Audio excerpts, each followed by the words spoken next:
Welcome to my Channel Deep Sleep Mission-DSM. As we begin, I would be delighted if you could share your location in the comments below. It's truly inspiring to witness how far this content travels and to connect with viewers from across the world.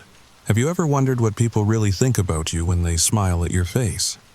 What if I told you there's a medication that can show you exactly that? And trust me, you don't want to know.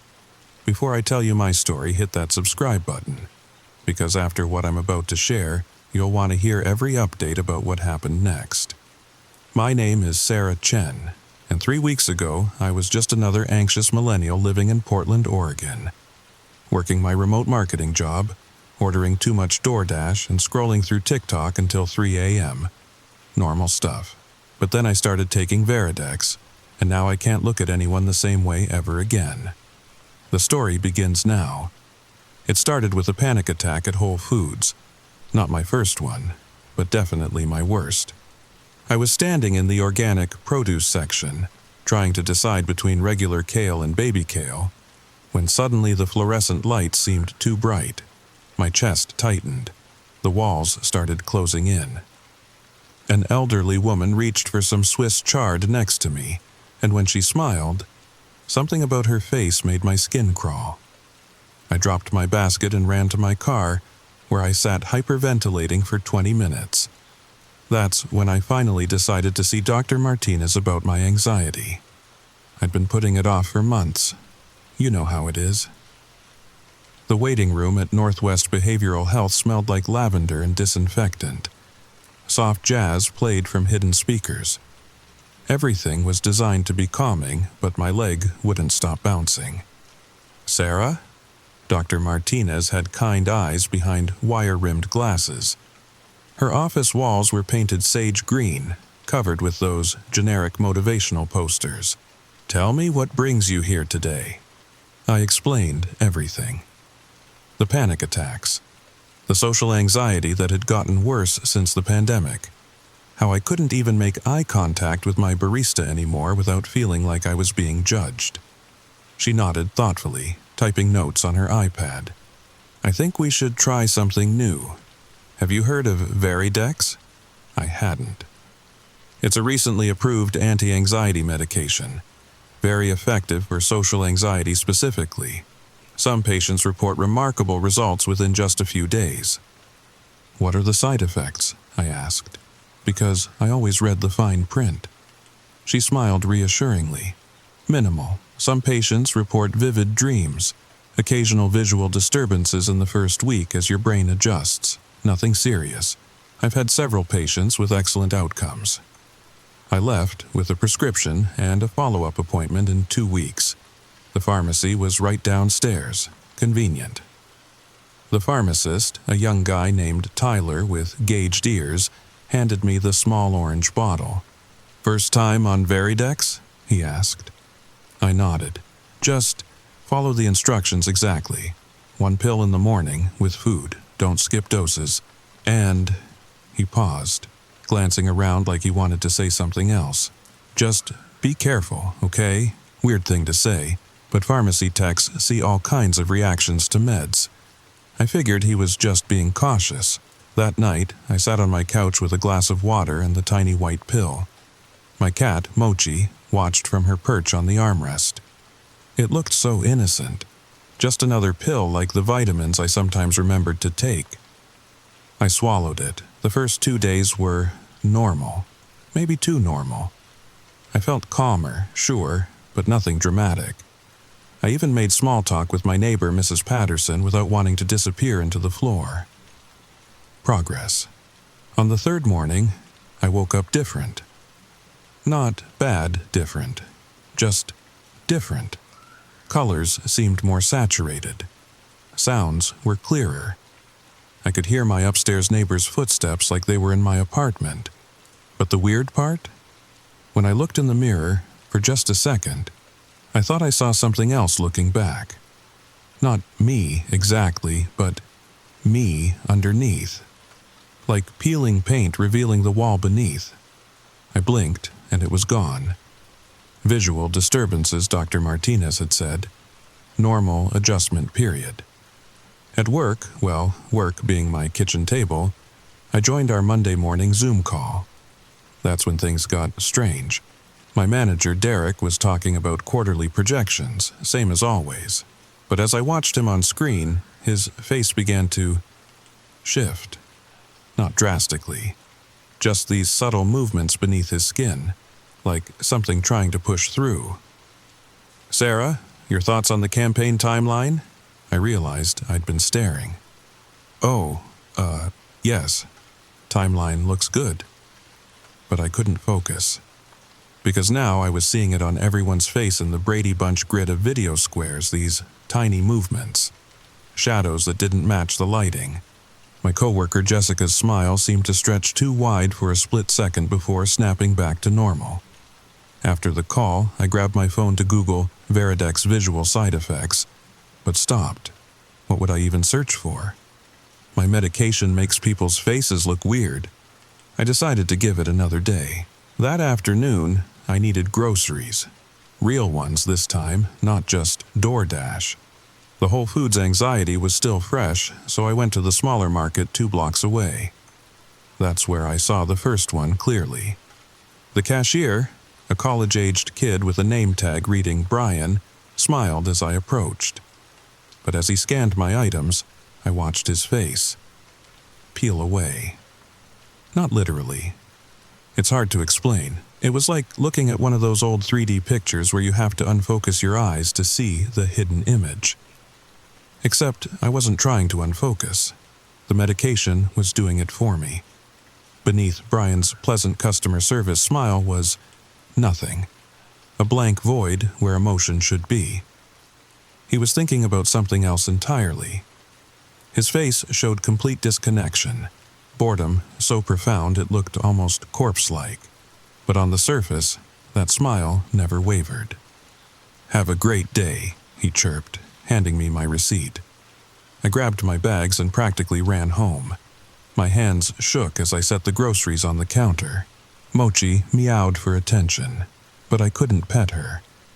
I was too busy trying to rationalize what I'd seen. Stress. That had to be it.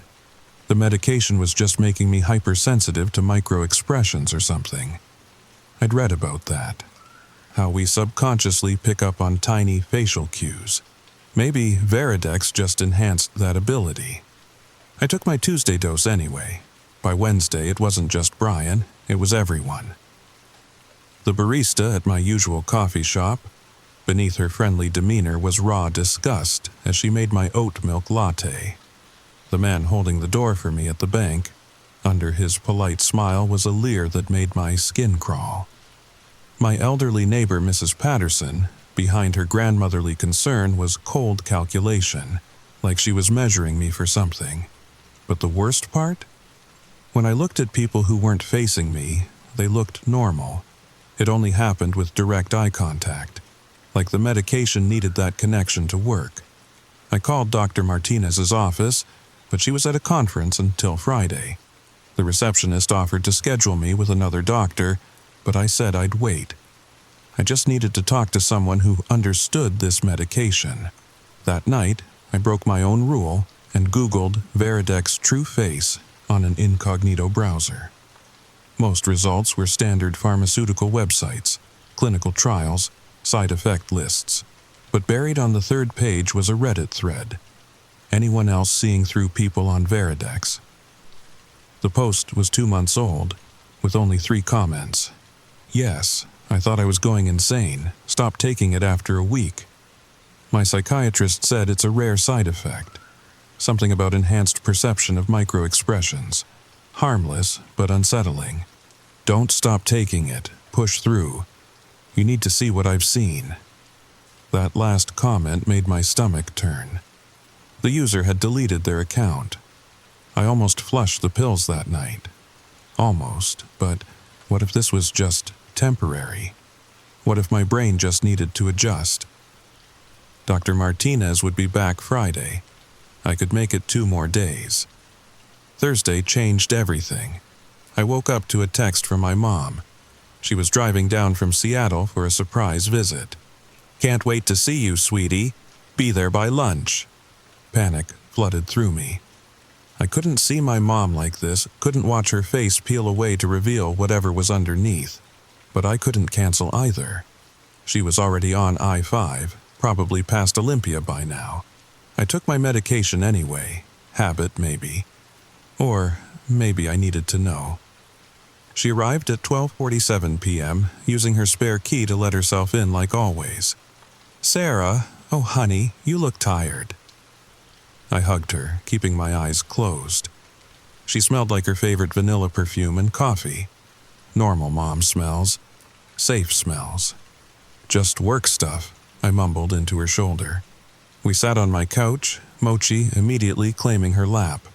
Mom launched into her usual updates about her book club, her pickleball league, the new couple who moved in next door. I kept my eyes on my coffee mug, only glancing up occasionally. "Sarah, honey, what's wrong? You're not looking at me." I forced myself to meet her eyes, and immediately wished I hadn't. Beneath my mother's concerned expression was fear, pure, raw terror, but not of me. It was deeper than that. The kind of existential dread that keeps you awake at 3 a.m. Her true face showed someone drowning in worry, about death, about loneliness, about whether she'd failed as a mother. The depth of her hidden pain hit me like a physical blow. My voice cracked. "I'm just tired, Mom."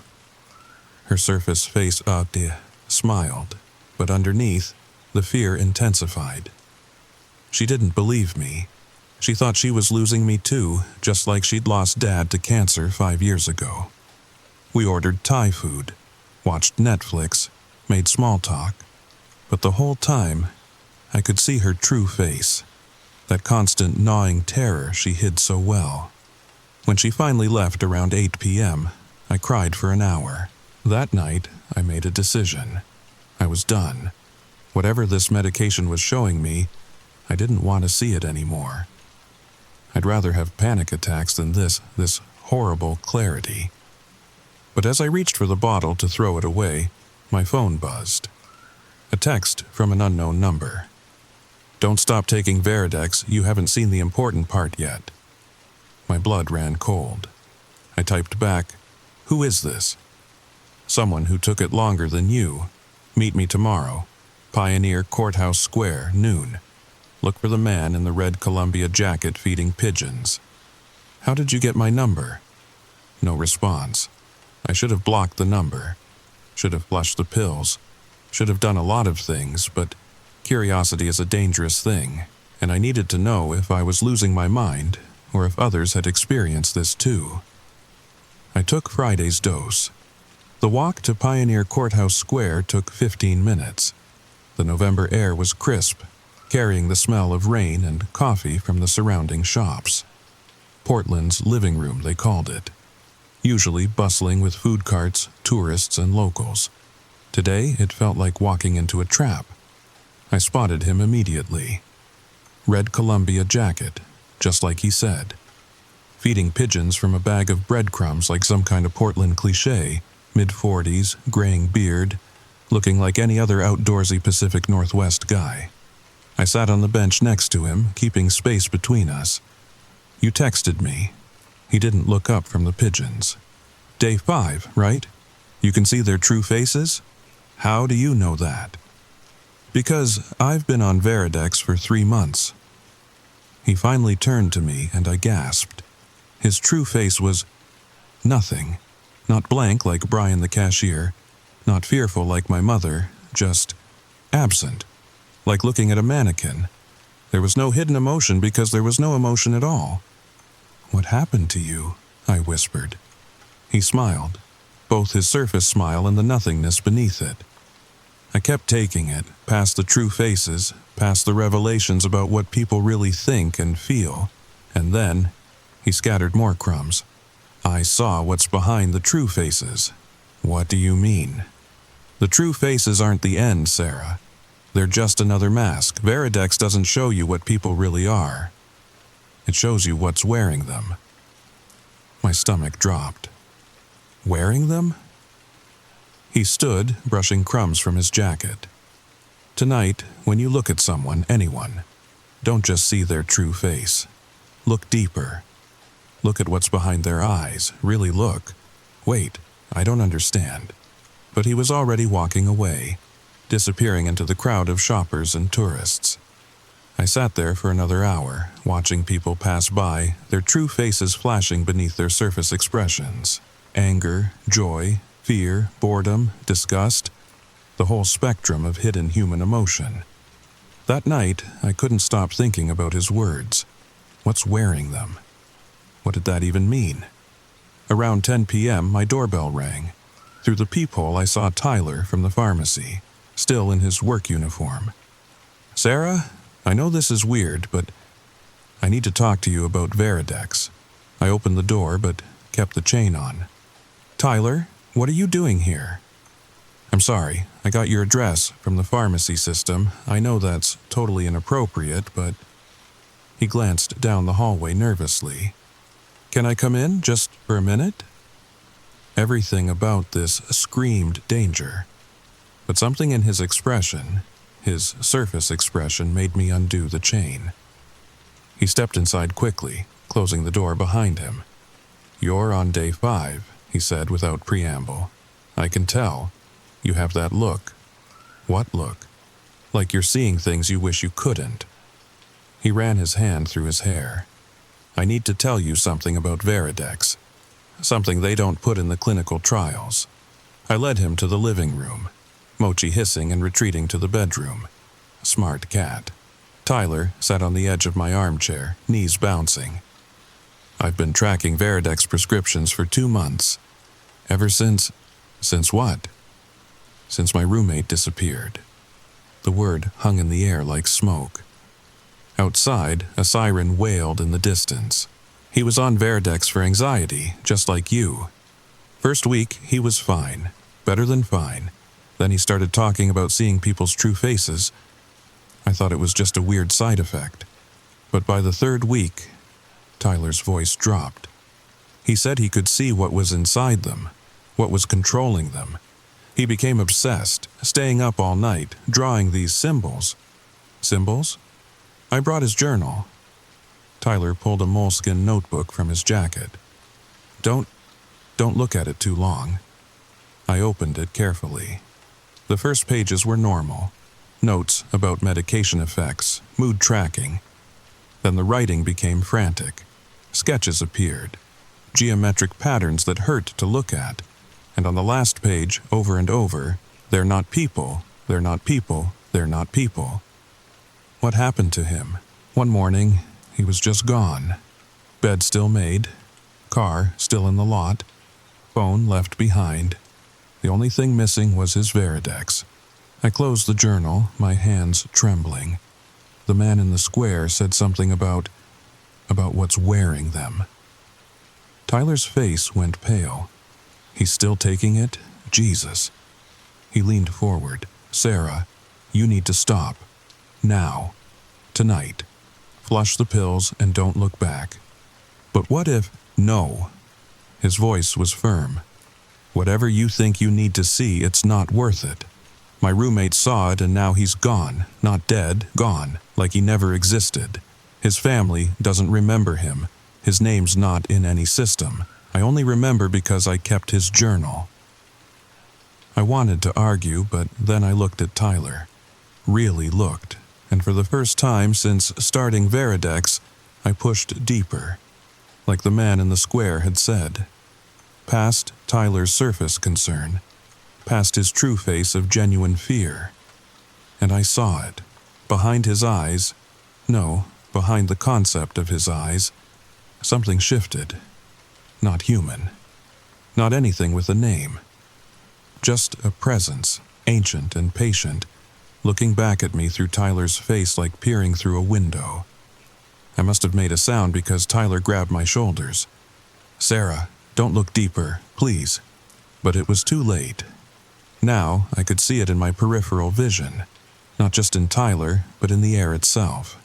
Subtle movements in reality's fabric, things that had always been there, hidden just beyond perception, using humans like puppets, wearing us.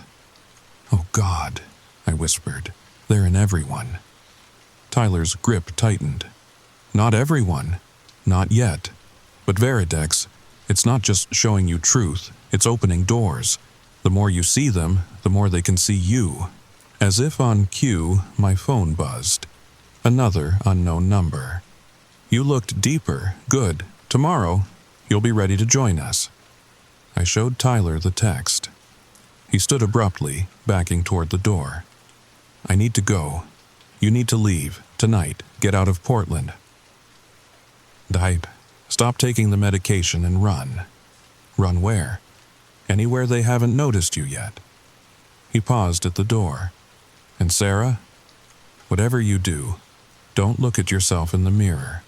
Not while you're still on Veridex. The door closed, leaving me alone with the journal and my racing thoughts. Mochi crept back into the living room, but when I reached for her, she hissed and ran. Even my cat could sense something had changed.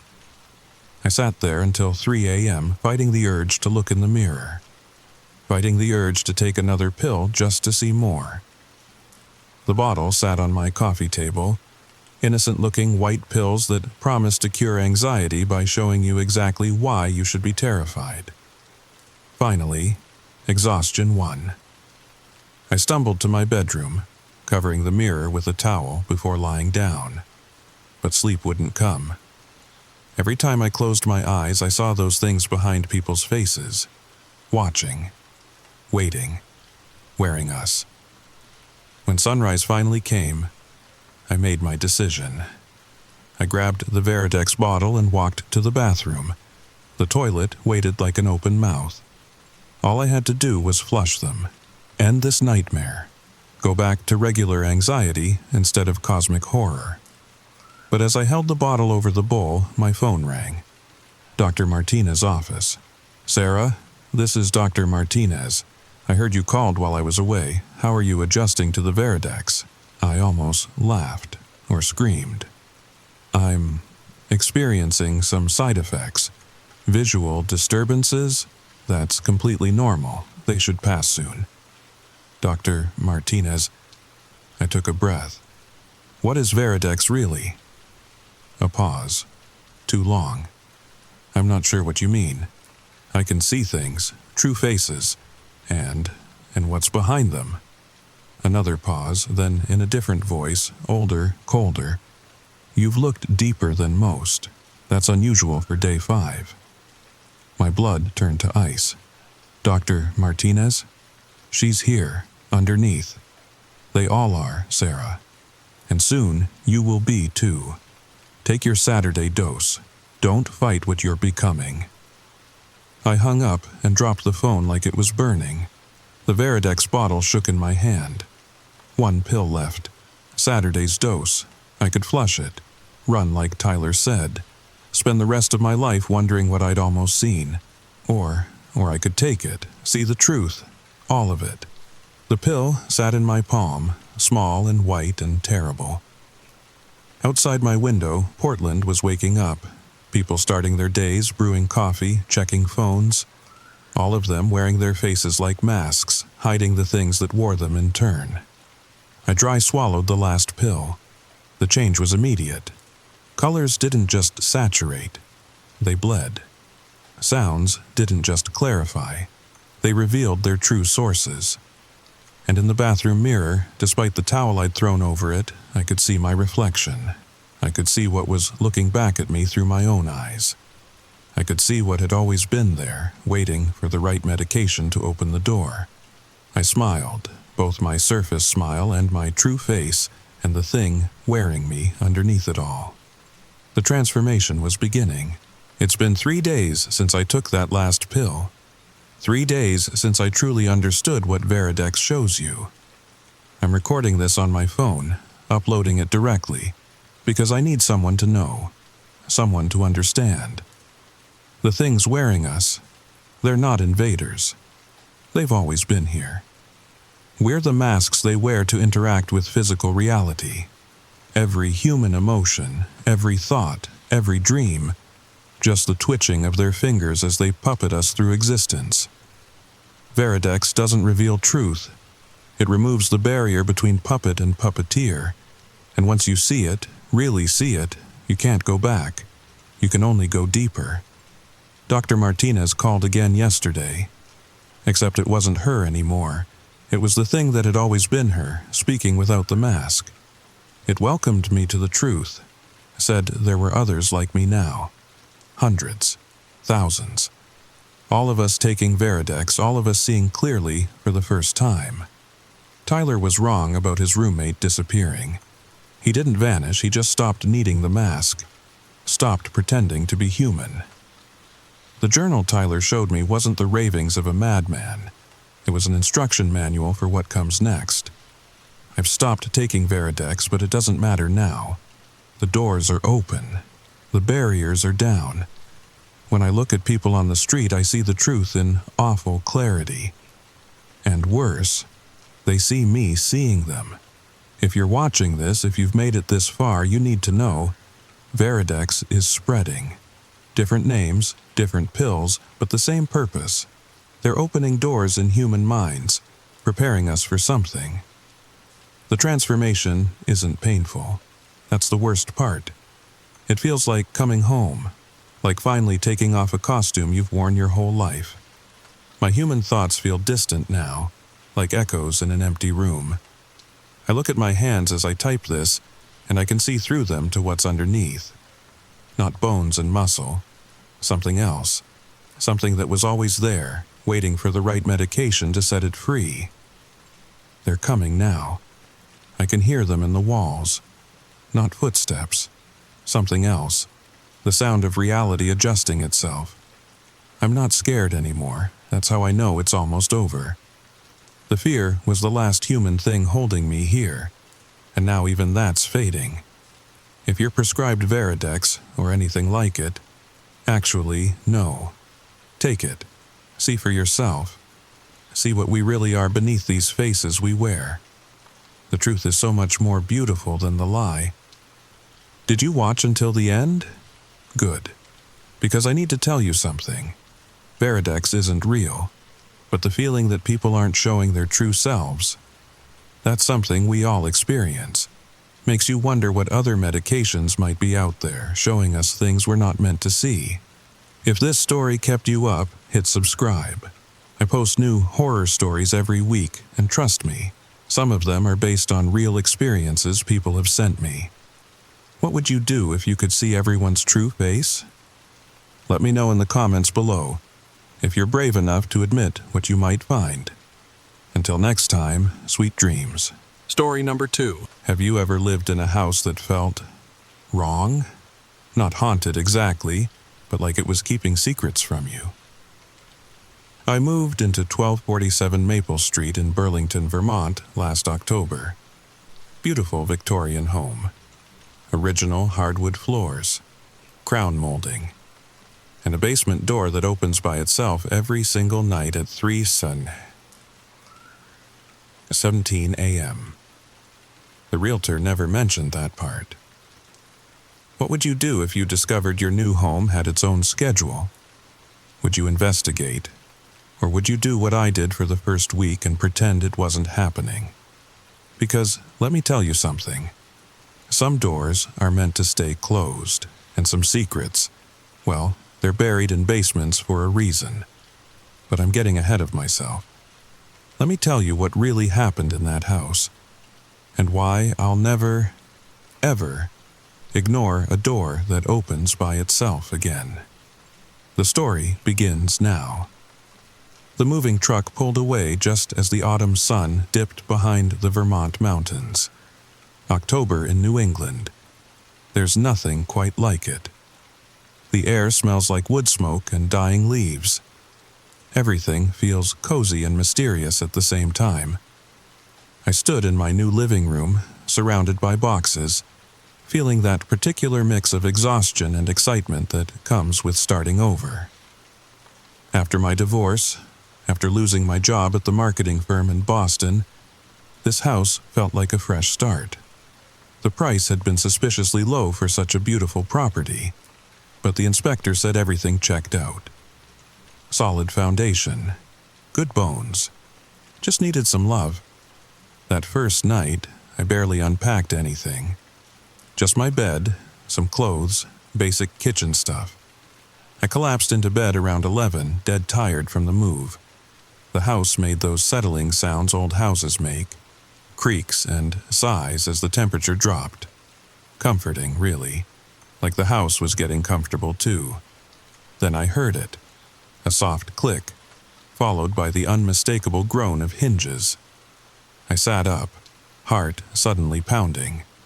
Living alone makes you hyper-aware of sounds. Every noise could be an intruder. I grabbed my phone, using its flashlight as I crept down the hallway. The house was still. Shadows danced on the walls from the streetlight outside. The basement door stood wide open. I definitely remembered closing it. The realtor had shown me the basement earlier. Unfinished, but dry. Just concrete walls and exposed beams, perfect for storage. I'd closed that door, locked it even, because the old-fashioned skeleton key had been sitting right there in the lock. But now, open. The darkness beyond looked thick, impenetrable, like black velvet. "Hello?" My voice cracked. God, I felt ridiculous. Calling out like some horror movie victim. Nothing. I flicked the light switch. The single bulb at the top of the stairs flickered on, casting harsh shadows down the wooden steps. Everything looked normal. Just a basement. I started down the stairs, each step creaking under my weight. No, wait. What was I doing? I'd seen enough movies to know better. I backed up, shut the door firmly, and turned the key. The lock clicked solidly into place. Must have been the house settling. Old houses do weird things. The door probably wasn't hung right. I'd add it to my list of fixes. I went back to bed, but sleep came slowly. And when it did, I dreamed of darkness. Thick, breathing darkness that pressed against doors, looking for a way in. The next morning, I woke to sunshine streaming through the windows. The house looked beautiful in daylight, warm, inviting. I laughed at myself for being so jumpy. First night in a new place, of course I'd been on edge. I made coffee, started unpacking the kitchen. Around noon, I remembered the basement door and went to check. Still locked, see? Just my imagination. That night, I made sure to lock it before bed. Turned the key twice, even gave the handle a good tug to make sure. Solid. At 3:17 a.m., I woke to the sound of that door opening. This time, I looked at my phone as I lay there, frozen.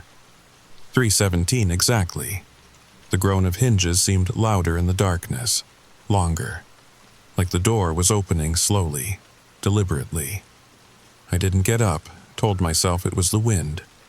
Old houses have drafts, temperature changes, completely normal. I pulled the covers over my head like a child and waited for morning. But I knew that door was open. Sure enough, when I finally got up at 7, there it stood, wide open, the skeleton key still in the lock, turned to the open position. This continued for 5 more nights. Every night I'd lock the door. Every night at 3:17 a.m. I'd hear it open. By the 7th night I'd stopped checking. What was the point? It would be open. It was always open. I started sleeping with earplugs, but the earplugs didn't stop the dreams. Every night now, I dreamed of that basement. Sometimes I was standing at the top of the stairs, looking down into impossible darkness. Sometimes I was already at the bottom, feeling my way along cold concrete walls that went on forever. And sometimes I wasn't alone down there. I could hear breathing that wasn't mine, slow, patient, like something that had all the time in the world. I started avoiding that hallway during the day, taking the long way around through the dining room to get to the kitchen. Stupid, but that door, even closed and locked, it felt wrong, like it was watching me, waiting. You can only ignore something for so long. By the second week, the earplugs weren't enough, because it wasn't just the sound keeping me awake, it was the knowing. knowing that door was open, knowing that darkness was spilling into my hallway. I tried everything rational first. Called a locksmith. Big guy named Dave, been in the business 30 years. He examined the door, the frame, the lock. "Nothing wrong with it," he said, testing the mechanism. "Solid as they come. These old locks, they're actually harder to pick than modern ones. But it keeps opening by itself." He gave me that look. The one that says, "Crazy city person who doesn't understand old houses. Humidity changes," he said. "Wood swells and contracts. Sometimes doors pop open. You could try a deadbolt." But I knew a deadbolt wouldn't help. Whatever was opening that door was turning the key. I tried other things. Stupid things. Put a chair against the door, found it moved aside in the morning, placed neatly against the wall. Tried tying string from the door handle to the banister. Found it untied, coiled perfectly on the floor. Even sprinkled flour on the floor to catch footprints. In the morning, the flour was undisturbed, except for a single line through it, like something had dragged itself across without using feet. Next, I set up my laptop to record. Positioned it in the hallway with a clear view of the door. Started recording before bed, locked the door, went to sleep. At 3:17 a.m., I heard it open. The next morning, I reviewed the footage with my coffee, expecting to finally have answers. What I saw made my hands shake so badly I spilled coffee all over my kitchen table. At 3:16 a.m., the hallway was still. At 3:17 a.m. exactly, the skeleton key began to turn. Slowly, deliberately, like invisible fingers were gripping it. The lock clicked. The door swung open into perfect darkness. But that wasn't the worst part. The worst part was what happened at 3:18 a.m. The darkness in the doorway moved, not like shadows move when light changes. This was different. The darkness seemed to breathe, to pulse, like it was tasting the air of my hallway. Then, at 3:47 a.m., the door closed. The key turned, click. I must have watched that video 20 times. Showed it to my friend Sarah when she visited from Boston. That's edited, right?" she asked. I wished it was. She stayed the night, determined to see for herself. We sat in the hallway with flashlights watching the door. At 3:16 we tensed. At 3:17, click. The key turned. The door opened. Sarah's flashlight beam cut into the darkness beyond. Nothing. Just stairs leading down. But the darkness seemed thicker than it should be, like our lights couldn't quite penetrate it properly. "Maybe there's someone living down there," she whispered. "A squatter or—" "Every night at exactly 3:17, I whispered back.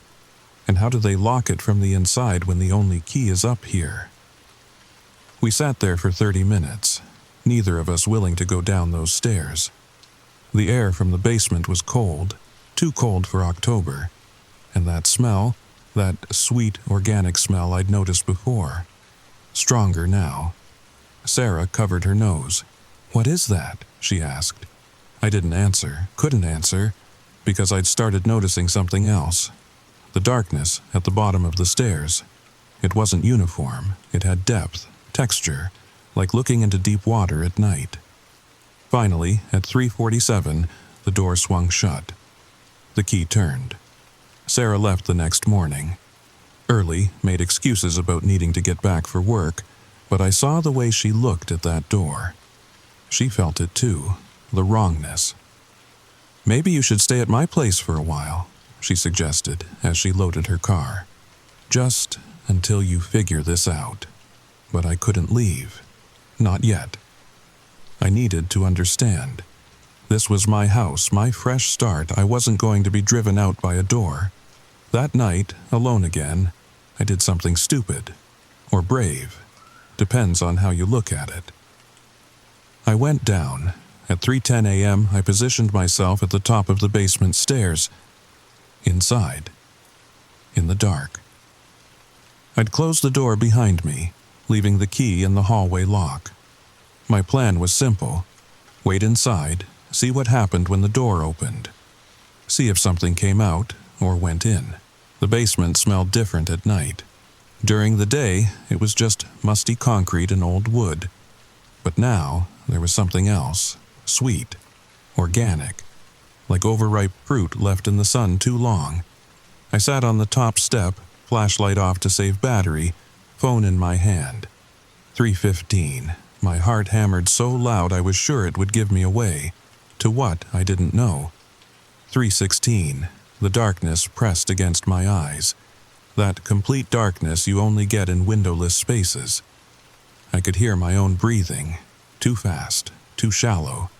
And underneath it, was that my imagination? Or was there another sound? A whisper of air, like something else breathing, waiting. 3:17. The lock clicked above me. The door swung open and hallway light spilled onto the stairs. But I wasn't looking at that. I was looking at what was happening in the basement. The darkness was moving, shifting, like something massive was unfolding itself from the concrete floor. My flashlight beam shook as I clicked it on, sweeping across the basement, empty, completely empty. Except the floor wasn't right. Where solid concrete should have been, there was a hole. Rough edges, like something had pushed up from below. The sweet smell was stronger here, and from deep in that hole came a sound. Breathing. Slow. Deep. Patient. I scrambled backwards up the stairs, through the door, slammed it shut. My hands shook so badly I could barely turn the key, but I locked it, and ran to my bedroom, where I sat against the wall until dawn, clutching a kitchen knife I knew would be useless. I didn't sleep that night, or the next. By the third day, exhaustion was making me see things. Shadows moving in my peripheral vision, dark shapes in mirrors that vanished when I looked directly at them. The sweet smell from the basement had spread through the house. Faint, but always there, like something rotting in the walls. I started researching online, searching for anything about 1247 Maple Street. Found an old forum post from 2010. Someone asking about the house with the door that opens. The responses were vague. Warnings. People who'd lived there or knew someone who had. All saying the same thing. Don't go in the basement. Don't look for answers. Just leave. But one comment stood out. From a user named dparkuvm. It's not a basement. Check the geological surveys. That hole goes deeper than it should. The username, David Park. The geology student who'd disappeared in 1978. I needed answers. Real answers. The next day I called the previous owner. Tracked her down through property records. Mrs. Chen, elderly woman who'd lived there 40 years before moving to assisted living.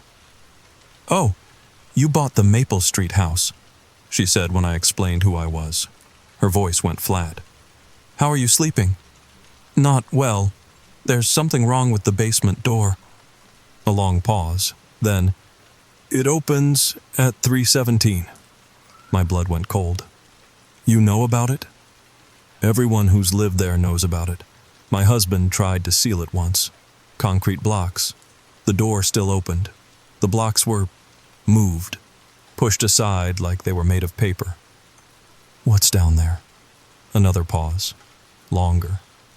"I don't know," she finally said. "And I lived there 40 years without finding out. You want my advice? Don't look. Don't investigate. Just let it open. Let it close. It's been doing it longer than that house has stood." "What do you mean?" "The Historical Society has records. Every house built on that spot, going back to the 1700s. They all had basements, and they all had doors that opened at 3:17. "That's impossible." "Is it?" Her voice was tired. "You've seen it open. You've looked into that darkness. Does anything about it feel possible?" I wanted to argue, but couldn't. She was right. Nothing about this was possible. But it was happening. "My husband went down once," she continued. "Middle of the night, just like you. came back up white as a sheet. Wouldn't tell me what he saw, but he never went near that door again. And for the next week, things were different. Different how? The door started opening earlier, 3:16, then 3:15, like something was eager, impatient. We started finding things moved in the house, small things, a book, a shoe, always closer to the basement door, like they were being collected. My mouth went dry. What did you do? We left for a week, stayed in a hotel. When we came back, everything was normal again. 3:17, just like always. But we never found the things that went missing. And my husband, he never went into the basement again. Not even during the day. Did he ever tell you what he saw? Once, years later, when he was dying. Her voice dropped to almost a whisper. He said there were teeth. Rows and rows of teeth. And the hole. It wasn't a hole. It was a mouth. I thanked her and hung up, but I couldn't leave it at that. I spent the day at the Burlington Historical Society, searching through old records, property deeds, newspaper archives, looking for any mention of 1247 Maple Street. What I found made me wish I'd listened to Mrs. Chen. The Burlington Historical Society was a treasure trove of disturbing information. The elderly volunteer, Margaret, seemed unsurprised when I mentioned my address. Another one, she muttered, pulling out a thick folder labeled Maple Street Incidents. Another one? You're the fifth person to come asking about that property in the past decade. They never stay long. The records went back to 1743. The first house built on that spot belonged to a merchant named Josiah Hartwell. His diary, preserved in climate-controlled storage, made for chilling reading. October 15th, 1743. The cellar door opens of its own accord each night at the devil's hour. Martha believes it to be spirits, but I fear something worse. There is a breathing in the darkness below, a patient sound, as if the earth itself were alive. October 22nd, 1743. I have seen it. God help me, I have seen what lies beneath. It is older than this land, older than memory. It waits below, as it has always waited. The natives knew. They built no dwellings here. They knew what slept beneath. October 30th, 1743. The door opens earlier now, 3:15, then 3:10. It knows I have seen it. It hungers. I hear whispers in the walls. Names, so many names. All those who have fed it through the years. Tomorrow I will seal the cellar. If this journal is found and I am not, know that I tried. The thing below must not be allowed to rise. Hartwell disappeared in 1751. His wife found the basement door open one morning, and Josiah was simply gone. No body, no trace, just his shoes at the top of the stairs. The pattern repeated through history. Different houses, the original burned in 1832, rebuilt in 1833. That one was torn down in 1891, replaced by my Victorian. But always, there were reports of the basement door and disappearances. 3. Catherine Hartwell, Josiah's daughter-in-law. Gone. 1828. 2 children from the Morrison family. Gone. 1849. A traveling salesman staying at what was then a boarding house. Gone. 1903. The entire Fitzgerald family. 4 people. Gone. 1924.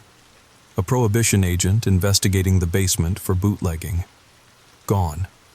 1941. 3 soldiers billeted in the house during training. Gone. 1967.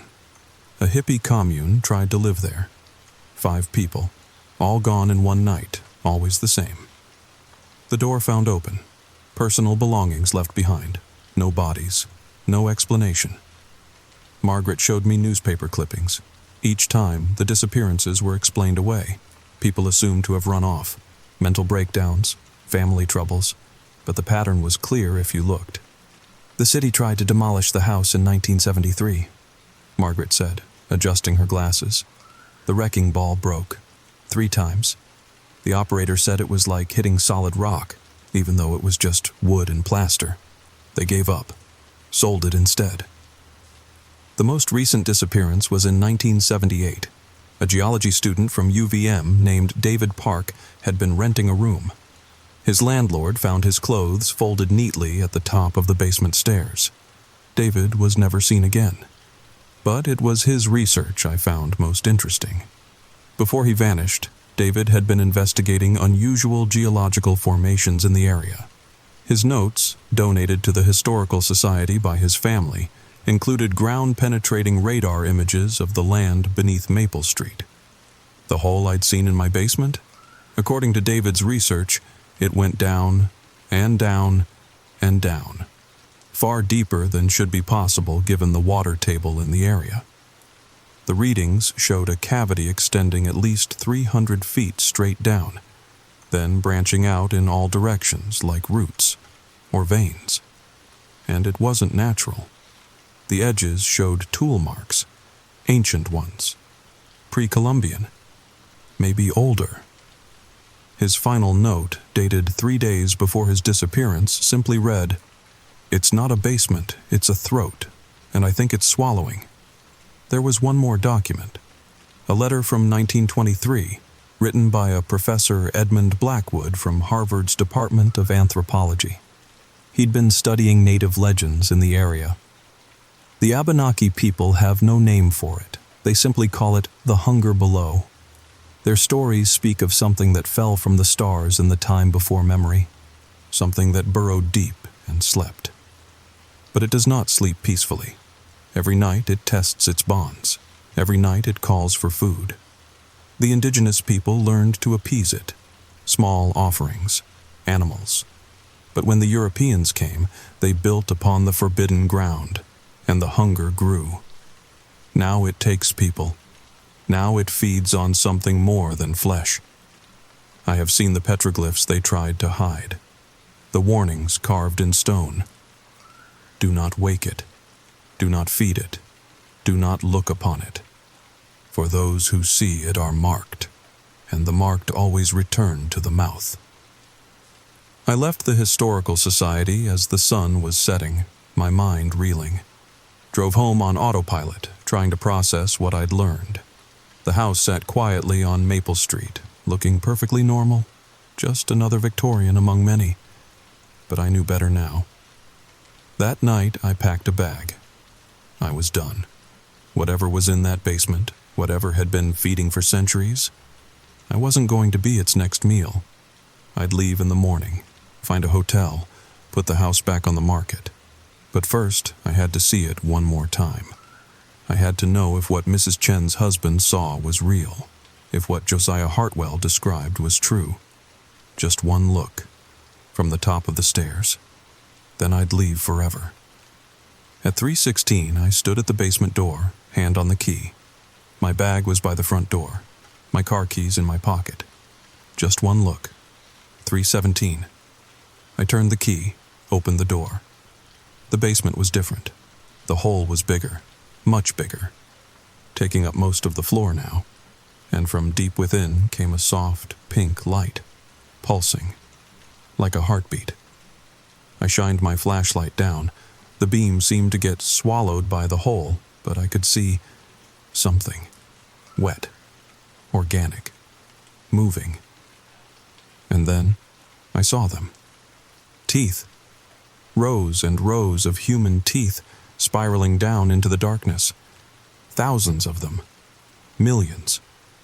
All perfectly preserved. All slightly moving, as if tasting the air. Between the teeth, I saw other things. Bones.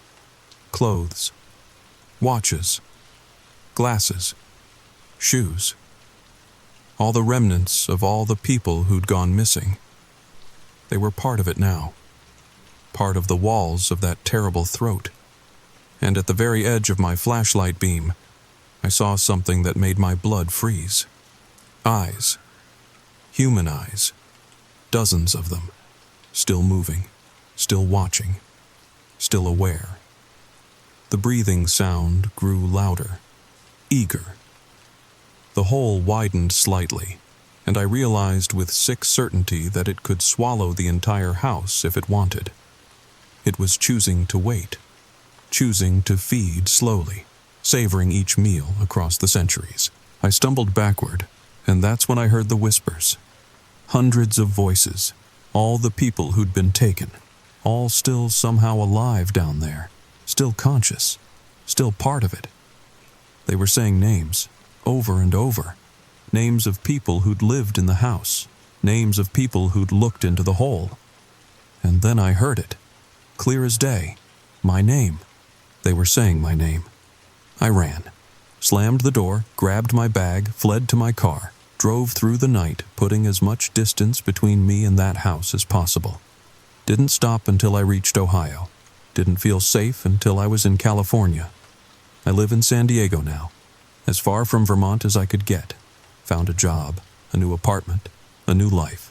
But some nights I wake up at 3:17 a.m. Even here, 3,000 miles away, I wake up at exactly 3:17, and I wonder, what if it's not the house that's marked? What if it's the people who've lived there, who've seen it? Mrs. Chen's husband saw it. He died in his sleep. The newspaper said natural causes. But what if when the marked die, that's when it finally feeds? What if death is just another kind of door, another kind of mouth? I've started noticing things, small things, objects moving in my apartment, always closer to my bedroom door, the sweet smell sometimes, late at night. And last week I found a tooth on my pillow, not mine, old, yellowed, human. They say you can't run from your problems, but I'm going to keep trying, because the alternative is accepting that some doors, once opened, can never really be closed, and that some hungers can follow you anywhere. Last night, I woke to find my bedroom door open, just a crack, and through that crack I swear I could see stars, but not normal stars. These were wrong, too close, too hungry. I'm uploading this story everywhere I can. Facebook, Reddit, YouTube. If something happens to me, if I disappear, check the basement of wherever I was living. Check for teeth, check for eyes. And whatever you do, don't look too long, because once you see it, once you really see it, it sees you too. And it never, ever forgets. The door opens at 3:17, every night, in every house I live in now. It's just a crack, just enough to let the darkness in, just enough to remind me that I belong to it, that we all belong to it in the end. Sweet dreams, everyone, and remember, if your door opens by itself at night, maybe just let it. Some mysteries are better left unsolved. Some depths are better left unplumbed. Because once you know what's down there, once you've seen it, you become part of its collection, part of its patience, part of its terrible, endless hunger. I can hear it calling my name, even now, even here. 3:17 is coming. Did this story keep you up? Are you checking your doors right now? I need to know I'm not alone in this. Comment below if you've ever experienced something in your house you couldn't explain. Like and subscribe if you want to hear more true stories about places that shouldn't exist, and the things that hunger in the dark. And remember, 3:17 comes every night. What's opening doors in your house? Story number 3. Have you ever felt like your house was trying to tell you something? Like it was holding secrets in its walls, waiting for the right moment to reveal them? Well, what I'm about to share with you happened in my own home, and I still can't explain it. This story will make you question every cold draft, every unexplained sound, every shadow that seems just a little too dark. Before we dive in, if you're listening to this alone at night, maybe turn on a light. Trust me on this one. And if this story keeps you awake, or if you have your own unexplained experiences, drop them in the comments below. I read every single one, and honestly, some of your stories scare me more than my own. But here's what really gets me. After living through what I'm about to tell you, I've started noticing things in other people's homes too. Cold spots, warm patches, places where the air just feels wrong. Makes me wonder how many houses are trying to tell their stories, and how many people are simply too afraid to listen. The story begins now. I never believed in houses having personalities until I moved into the old Victorian on Maple Street in Salem, Oregon. You know the type. Those classic American homes with the wraparound porches and gingerbread trim that look like something straight out of a Hallmark movie. The kind of place you see in real estate listings with words like vintage charm and original character. The realtor, Janet, had been overly enthusiastic about both of those things, but what she failed to mention was the cold spot. It wasn't your typical drafty window situation. No, this was different, specific, deliberate. The spot sat right in the corner of my living room, about 3 feet from where I'd positioned my favorite leather recliner, the one I'd inherited from my grandfather after he passed. You could walk through the rest of the house in shorts and a t-shirt, even during those warm September afternoons when the Oregon sun made everything feel stuffy and close. But step into that corner, and it was like walking into the freezer section at the local Safeway. I'm talking about a temperature drop you could feel in your bones. The kind that makes your teeth chatter and your breath come out in visible puffs, even when it's 75 degrees everywhere else in the room. At first, I did what any rational person would do. I called the HVAC guy, Mike, who'd been servicing homes in the Salem area for 23 years. His truck was one of those white vans you see all over suburban neighborhoods, with magnetic signs advertising 24/7 emergency service, and a phone number that looked like it hadn't changed since the 90s. Mike spent an entire afternoon crawling through my crawl space, checking ductwork, examining insulation, testing airflow with some kind of digital device that beeped and whirred. He emerged covered in dust and spider webs, shaking his head. His conclusion? Everything was perfect. No leaks, no gaps, no logical explanation for why that specific corner dropped 20 degrees. "Houses settle weird sometimes," he said, packing up his tools with the practiced efficiency of someone who'd seen it all. "Old Victorian like this?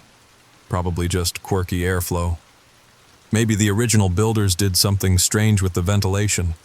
These old places, they got their secrets." He chuckled at his own words, but something in his tone suggested he wasn't entirely joking.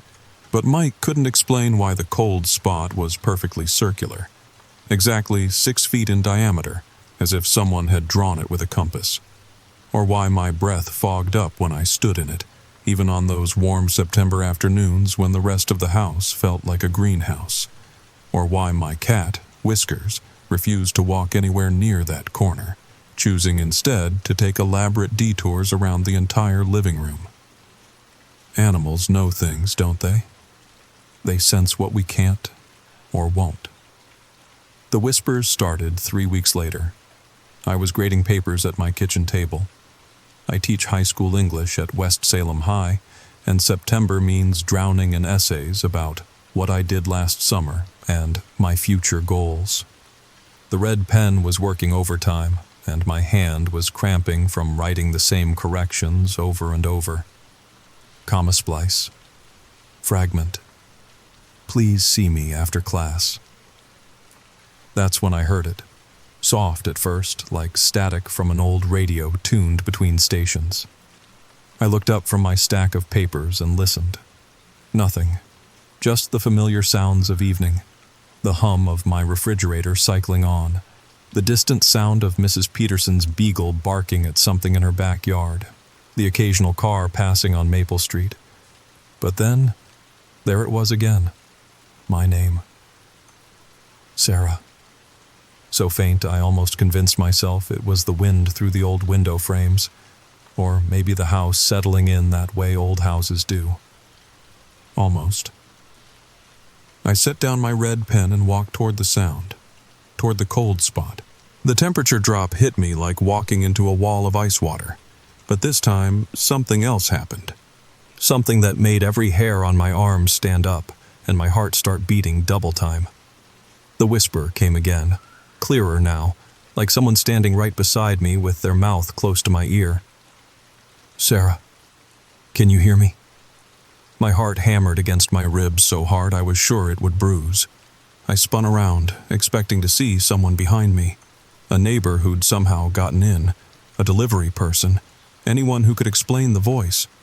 But the living room was empty, just my grading papers scattered on the coffee table, the soft yellow glow of my grandmother's old table lamp, and that corner, that impossibly cold corner that seemed to pulse with something I couldn't name, something that felt almost alive. I grabbed my phone with shaking hands and called my sister Emma in Portland. Calling your name for weeks after the funeral? Maybe she was right. The transition from California to Oregon had been rough in ways I hadn't expected. Leaving behind 10 years of teaching in San Diego for a fresh start wasn't easy, especially after everything that happened with David.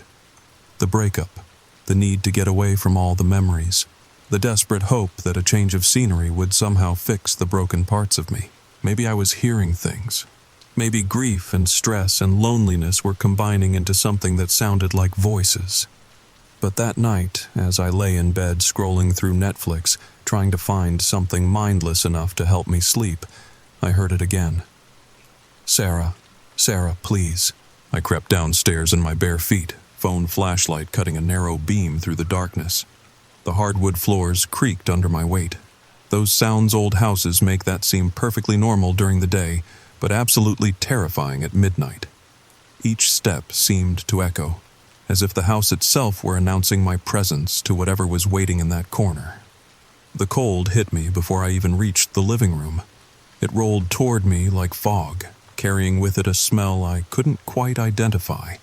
Something old, something that reminded me of antique stores and forgotten attics. My breath came out in visible puffs, and goosebumps erupted across my arms. But I stepped forward anyway, driven by something between curiosity and dread. Something that felt almost like duty. "Hello?" I whispered into the darkness. The silence stretched so long I started to feel foolish. Just as I turned to go back upstairs, convincing myself it had all been imagination, my phone's flashlight flickered across something on the wall. Scratches. Faint but unmistakable, carved into the original plaster. Not random scratches like you might see from furniture being moved or cats sharpening their claws. These were deliberate, purposeful. Letters. Words. "Help me." My phone slipped from my trembling fingers, clattering on the hardwood with a sound that seemed impossibly loud in the silence. In the darkness that followed, the whisper came again, so close I felt breath against my cheek. Cold breath, like air from an open freezer. "You can see it now. You can see me." I didn't sleep that night. Instead, I sat at my kitchen table with every light in the house blazing, my laptop open, diving deep into the history of 847 Maple Street. The internet is a wonderful thing at 3 in the morning. All those databases and archives that most people never think to explore, all waiting there for insomniacs and obsessives like me. What I found made my hands shake as I scrolled through page after page of records. The house had been built in 1892 by Thomas and Margaret Chen, which surprised me immediately, since Chen wasn't exactly a typical name for that era in Oregon. This was decades before Asian immigration became more common, back when the Chinese Exclusion Act was in full effect, and most communities on the West Coast were, to put it mildly, not welcoming to Asian families. I dug deeper, following digital breadcrumbs through historical society websites and newspaper archives. Thomas Chen had been something of a remarkable man.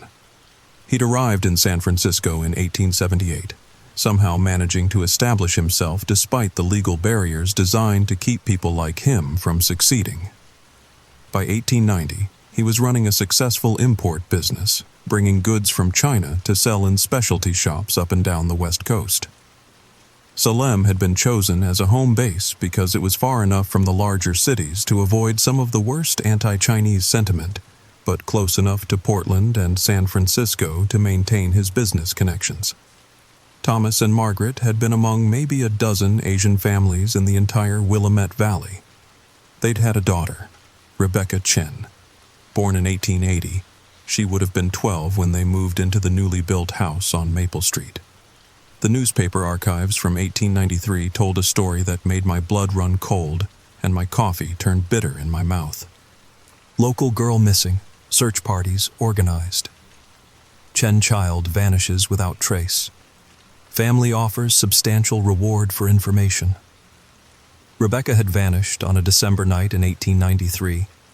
No trace, no clues, no explanation. One day she was there, helping her mother with dinner and practicing her English grammar at the kitchen table. The next morning, her bed was empty and the front door was standing wide open, letting in the brutal winter air.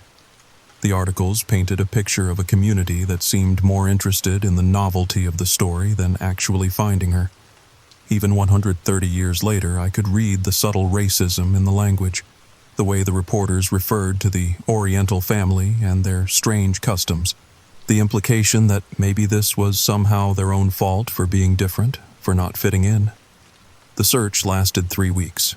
They combed the woods around Salem, dragged the Willamette River, checked every barn and outbuilding in a 20-mile radius. Nothing. The family left Salem 6 months after Rebecca's disappearance. The house sat empty for years before being sold to a family named Morrison, who lived there until the 1920s. I found one more article, buried deep in the archives of the Capital Journal. A brief mention from 1924, 30 years after Rebecca's disappearance. Workers renovating the house had found what they called unusual markings on the walls of the front room. The reporter described them as possibly Oriental characters, though no translation was provided. The markings were painted over, the article noted, to prepare the home for modern living. My coffee had gone cold hours ago, but I couldn't stop reading. I cross-referenced Rebecca's disappearance with weather records from December 1893.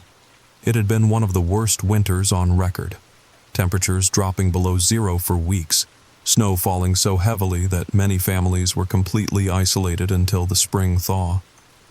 What if Rebecca hadn't disappeared at all? What if she'd never left the house? What if she'd been there all along, trapped somewhere no one thought to look? What if she was still there? My laptop screen flickered and went black. For a moment, I thought it was just the battery dying. But then I realized the screen wasn't off. It was reflecting something behind me. The living room, empty except for shadows.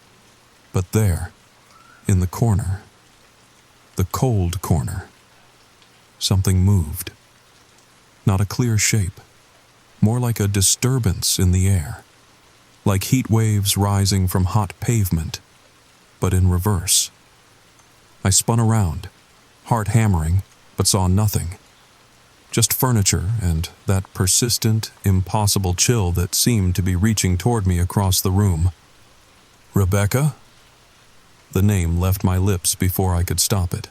The temperature in the entire house seemed to drop 10 degrees all at once. My breath began fogging, and I could hear the furnace kick on with a mechanical groan, trying to compensate for the sudden cold.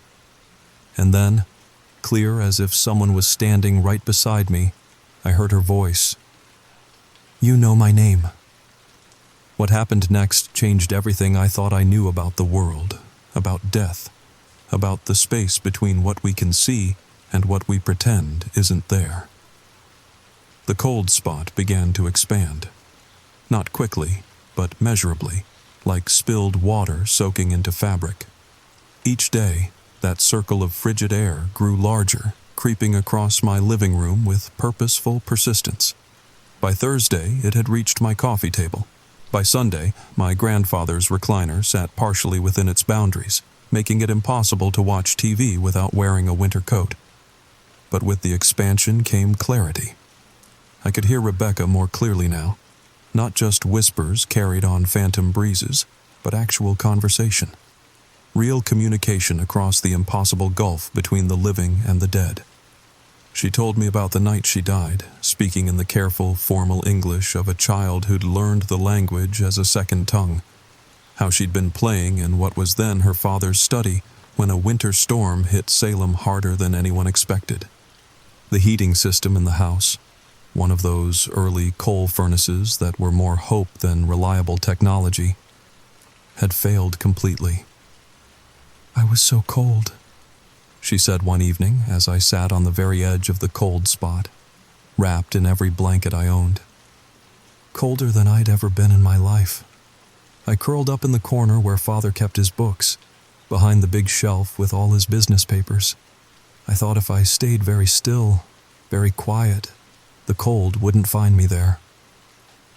But it had found her. Hypothermia took her slowly, quietly, while her parents slept upstairs, completely unaware that their daughter was freezing to death one floor below. By the time they found her bed empty the next morning, it was far too late.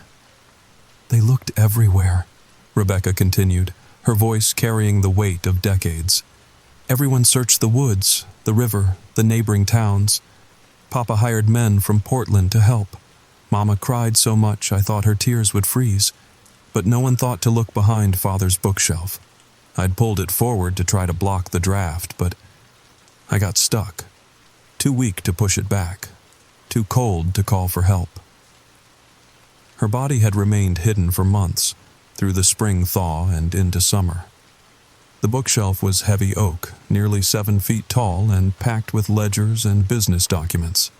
It would have taken 2 strong men to move it, and no one had any reason to try. By the time her parents finally left Salem, heartbroken and defeated, there was nothing left but bones and the clothes she'd been wearing that December night.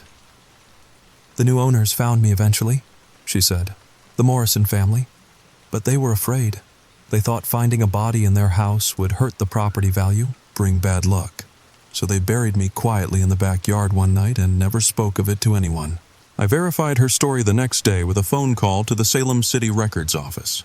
A bored-sounding clerk confirmed that construction workers in 1954 had indeed found historical human remains during a renovation project on Maple Street. The bones had been quietly interred in Salem Pioneer Cemetery under a simple marker that read, "Unknown child, found 1954. Rebecca Chen had been forgotten by everyone except herself. "Why me?" I asked her that night, sitting in what had become our regular meeting place at the border of the cold spot. "Why can you talk to me when you couldn't talk to all the other people who've lived here?" Her answer chilled me more than her presence ever had. "Because you listened. Most people feel the cold and leave. They sense something wrong and flee, or they convince themselves it's just a draft and ignore it. But you stayed. You paid attention. You cared enough to learn my name, to find out who I was." She was right. I had stayed, even when every instinct screamed at me to pack up my things and find another place. Even when the rational part of my mind insisted I was losing my grip on reality. Something about her story, about the injustice of her forgotten death, had rooted me to this house. "What do you want from me, Rebecca?" The pause stretched so long I thought she'd gone back to wherever spirits go when they're not talking to crazy English teachers. Then, barely a whisper that seemed to come from the walls themselves, "I want to go home." The solution came to me during my lunch break at school 3 days later. I was eating a turkey sandwich in the faculty lounge, half listening to Mrs. Williams, our school librarian, talk about some cultural event she'd attended over the weekend. Something about the Chinese Cultural Center in Portland hosting a presentation on early Asian immigrants to Oregon. That's when it hit me. Rebecca, Chen Mei Li, had been buried under a marker that didn't even include her name. She'd been forgotten not just by the community that failed to find her, but by history itself. What if she wasn't just trapped in that cold spot by death, but by the complete erasure of her identity? That weekend, I made the drive to Portland with printouts of the newspaper articles I'd found, photos of the scratches on my wall, and a carefully written account of everything Rebecca had told me. The Chinese Cultural Center was housed in a beautiful building in southeast Portland, all clean lines and traditional architectural elements that somehow felt both modern and timeless. Dr. Lisa Wong, a historian specializing in Chinese-American experiences in the Pacific Northwest, agreed to meet with me. She was a small woman in her 50s with kind eyes behind wire-rimmed glasses, and she listened to my story without the skepticism I'd expected. "These aren't random scratches," she confirmed after studying the photos I'd brought. "This is a child's handwriting in traditional Chinese characters. Very crude, probably learned at home rather than in formal school instruction." She traced the marks with her finger, translating slowly. "Cold, scared, want mama." But then she pointed to fainter marks I hadn't even noticed, scratches so light they barely showed up in my photos. "These characters here, they're different. They're a name, not Rebecca. Her Chinese name. Chen Mei Li. Beautiful strength. Her parents would have given her an American name for school for fitting in with the community," Dr. Wong explained. "It was common then, necessary, really, for survival. But at home, with family, she would have been Mei Li." That night, I sat in the cold spot and spoke her real name aloud for the first time. "Mei Li." The response was immediate and overwhelming. The temperature dropped even further, but for the first time since this all began, it didn't feel menacing. It felt grateful, like a sigh of relief that had been held for over a century. "You know who I really am," she said, and I could hear tears in her voice. The voice of a little girl who'd been waiting 130 years for someone to speak her true name. "I know who you are, Mei Li, and I know what you need." Dr. Wong had given me contact information for the Chen Family Association in San Francisco, a group that helped maintain connections between descendants of early Chinese immigrants. After several phone calls and emails that felt like detective work, I found them. Distant relatives, great-great-nephews and nieces who still remembered family stories about Thomas and Margaret Chen and their daughter who'd vanished in Oregon so long ago. They were coming to Salem next month, not just for a visit but for a proper burial ceremony. Mei Li would finally be laid to rest with her real name, surrounded by family who remembered her story and honored her memory. "Just a few more weeks," I told her that night. "Then you can rest." The cold spot stopped expanding that very evening. The ceremony took place on a crisp October morning that felt like nature itself was paying attention. 7 members of the Chen family made the trip up from California, carrying traditional incense and paper offerings, flowers, and a new headstone they'd commissioned. It read, "Chen Mei Li, Rebecca Chen, beloved daughter, beautiful strength lives on, 1880 to 1893. They'd arranged through the cemetery office to have her remains moved from the anonymous plot where they'd rested since 1954 to a proper grave in the family section, where other Chinese pioneers had been buried over the decades. I'd expected the cold spot to disappear immediately after the burial, but it lingered for 3 more days. On the 3rd night, I understood why. "Thank you," Mei Li whispered, her voice fainter than it had ever been, like a radio signal fading as the station moved out of range. "For caring, for remembering, for giving me back my name and my family." "Thank you," I replied, and I meant it. "For trusting me with your story, for teaching me that some things are more important than what we can see or prove." "Sarah?" "Yes?" "The house. It remembers everything. All the people who've lived here, all their stories. Some are happy. Some are sad. Some are..." She paused, and when she continued, her voice carried a warning. "Some are angry." My blood chilled in a way that had nothing to do with supernatural cold. "What are you saying, Mei Li?" I was the lonely one, the forgotten one. But there are others, and now that you've helped me, they know you'll listen. They know you care about the stories this house keeps.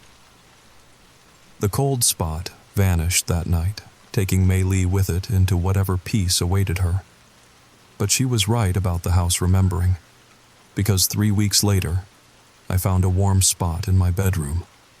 Unnaturally warm, like standing too close to a furnace on a summer day. It appeared right next to my dresser, in the corner where the morning light never quite reached. And sometimes, late at night when the house was quiet, I heard a man's voice calling from that spot. Angry, demanding, full of rage that felt like it had been building for decades. His name, I learned from a quick search of the property records, was William Patterson. He'd owned this house from 1962 to 1975. Died of a heart attack in the master bedroom. My bedroom. At the age of 54.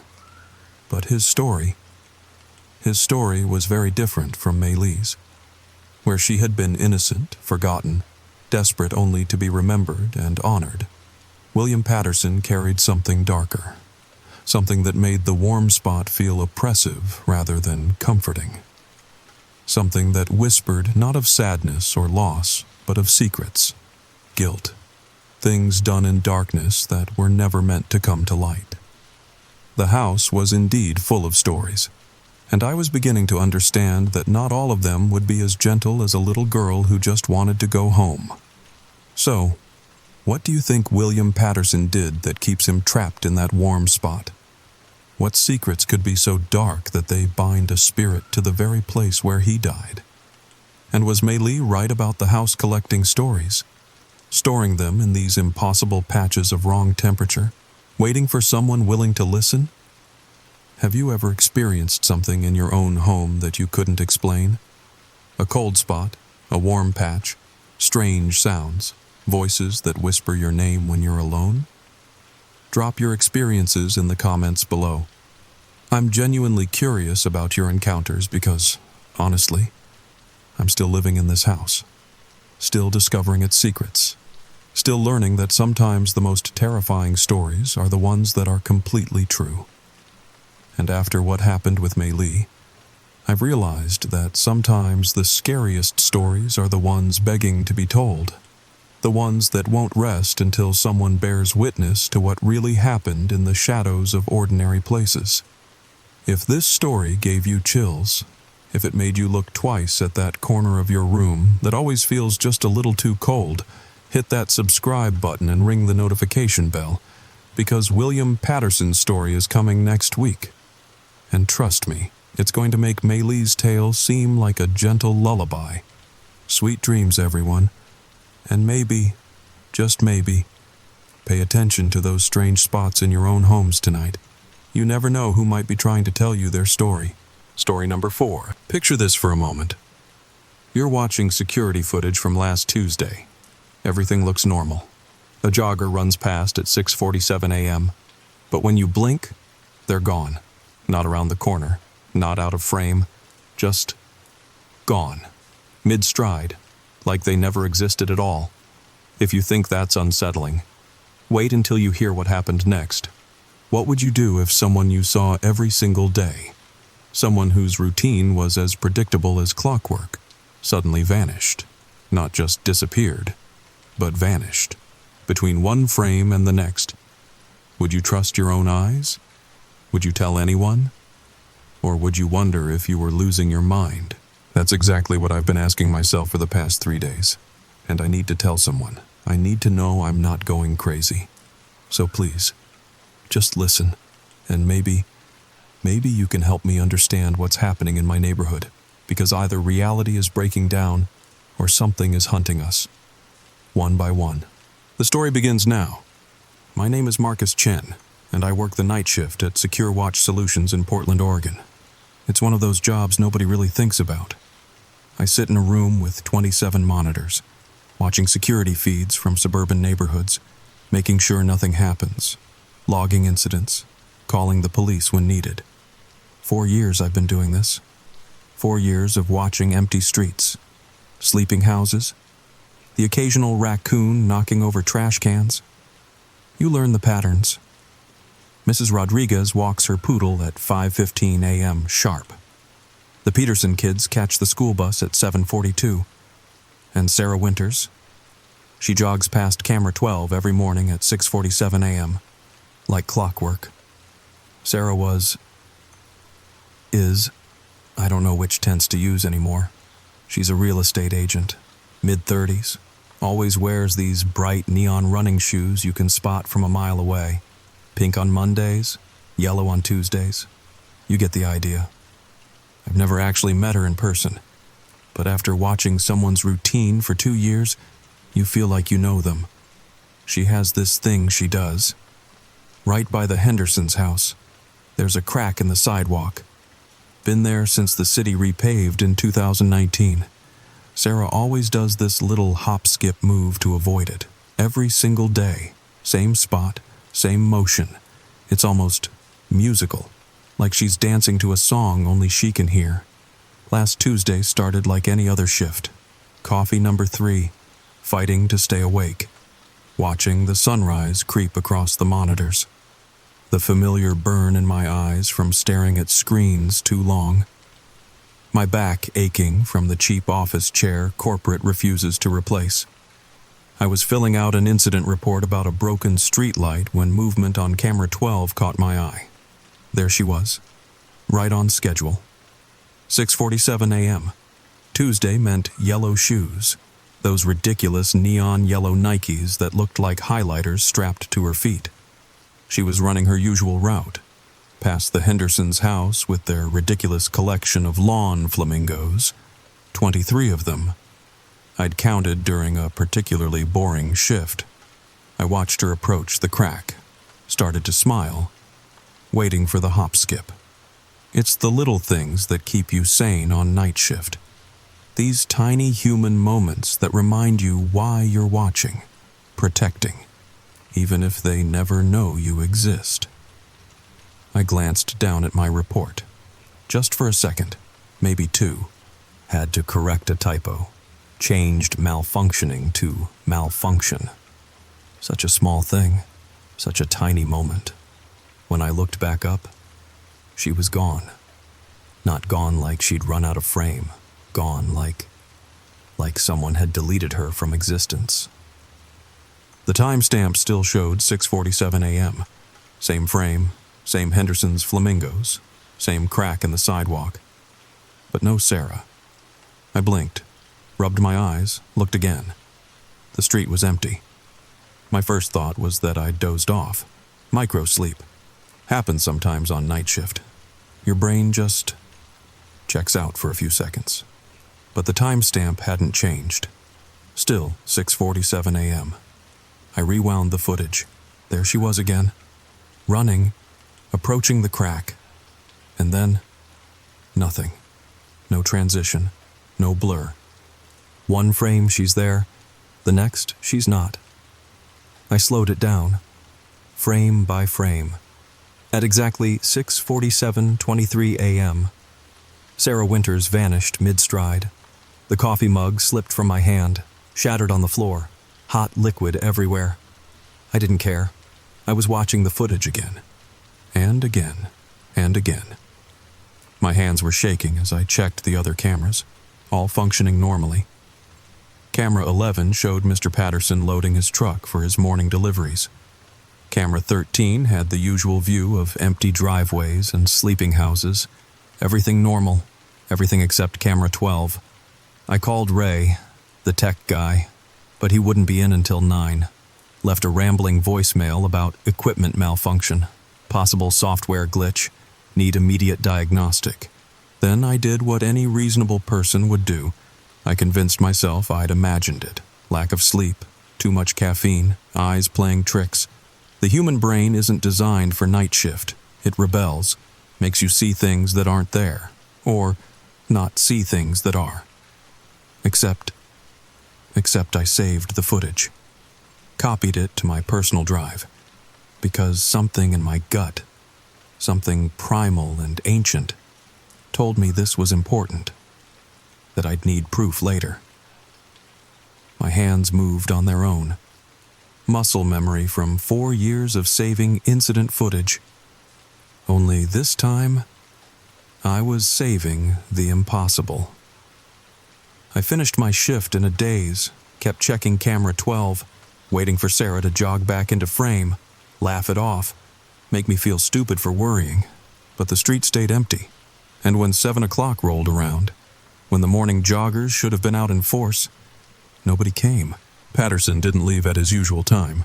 The Thompson twins, who always walked their matching golden retrievers at 7:15, stayed inside, like some unconscious part of the neighborhood knew, sensed, that something was wrong on Maple Street.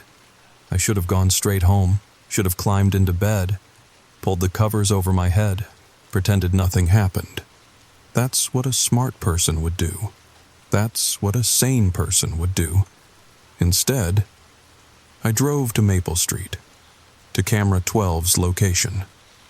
The neighborhood looked different in person, smaller somehow, more ordinary.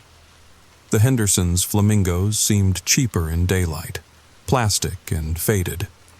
Not the ominous sentinels they appeared to be on grainy security footage. I parked across from their house and waited. For what? I didn't know. Evidence? Answers? Sarah to come jogging by and prove I'd lost my mind? I kept checking my phone, the saved footage, watching Sarah vanish over and over, each time hoping to spot something new, some clue, some explanation that would make this make sense. An hour passed, then 2.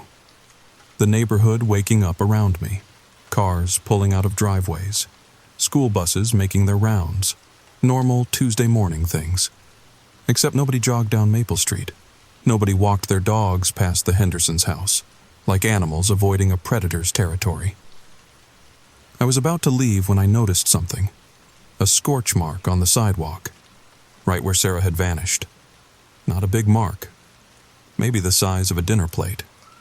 But the concrete was different, smooth, like it had been melted and reformed, like someone had taken a blowtorch to it, but from underneath. I got out to look closer, knelt down, touched it. The concrete was cold, colder than the surrounding sidewalk, cold that seemed to seep into my fingers, travel up my arm, a wrongness that made my teeth ache. That's when I met Dennis Ashford. "You investigating too?" I nearly jumped out of my skin. Dennis was standing behind me, this wiry guy in his 60s with wild gray hair and eyes that had seen too much, wearing a Hawaiian shirt in Oregon in March, carrying a notebook that looked like it had survived a war. "Investigating?" I tried to play dumb. He pointed at the scorch mark. "Started 3 weeks ago. Random spots. Always in the morning. Always between 6:45 and 7 o'clock a.m. He squinted at me. "You're the security guard, right? From Secure Watch? I've seen your car at the office." I nodded slowly. No point lying. Thought so. He pulled out his notebook, pages covered in times, dates, locations, cramped handwriting, diagrams, maps. I've been tracking them, the marks, 23 so far, all within a 6-block radius, all on jogging routes or walking paths. He showed me a hand-drawn map, red X's marking locations, dates written in tiny print, a pattern I couldn't quite grasp but felt intentional, deliberate. "Has anyone else noticed?" Dennis laughed, not a happy sound, more like a cough, like something was stuck in his throat. "Notice? Son, people have been disappearing for 3 weeks, but nobody wants to admit it. Mrs. Patterson from Oak Drive, gone. Husband says she left him, but her car's still there. Clothes still in the closet. The Thompson twins from Elm Street, vanished. Parents think they ran away, together, at age 67. He shook his head, all during their morning routines, all between 6:45 and 7 o'clock a.m. The police think they're runaways, midlife crises, whatever helps them sleep at night. He flipped through his notebook, showed me photos on his phone, scorch marks, missing person flyers taped to telephone poles, security footage with timestamps circled in red marker. "But you saw something, didn't you?" His eyes bored into mine.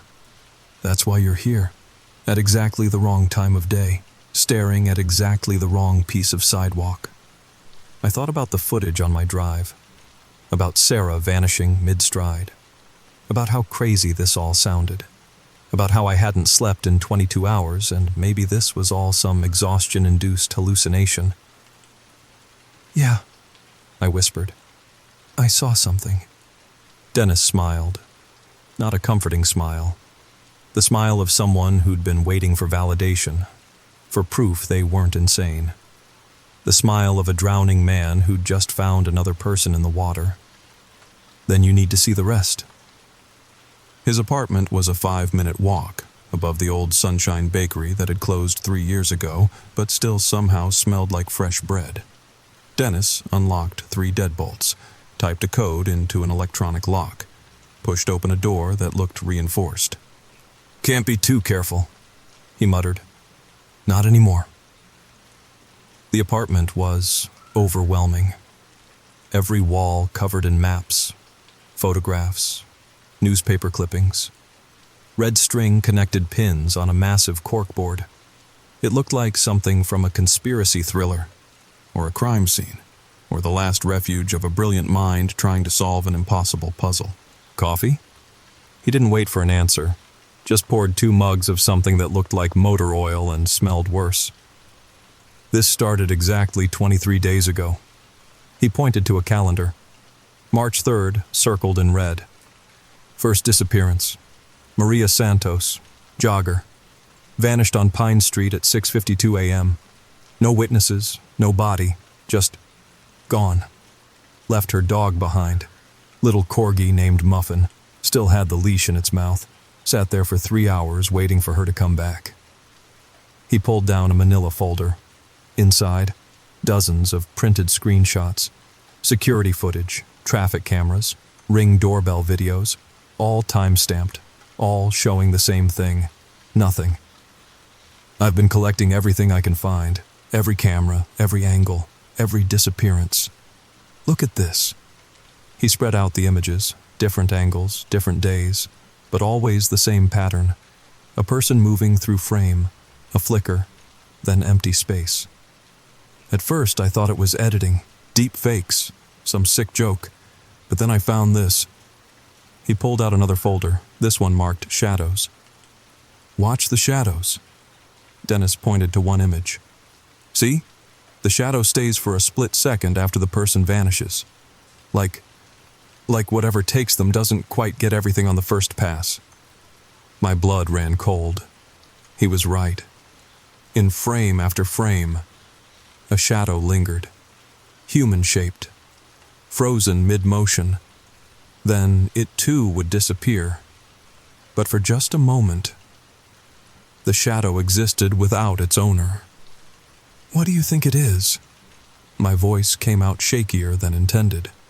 Dennis walked to another wall, this one covered in stranger things, ancient symbols, newspaper articles about electromagnetic anomalies, photos of crop circles and unexplained phenomena, government documents with thick black redactions. 3 theories.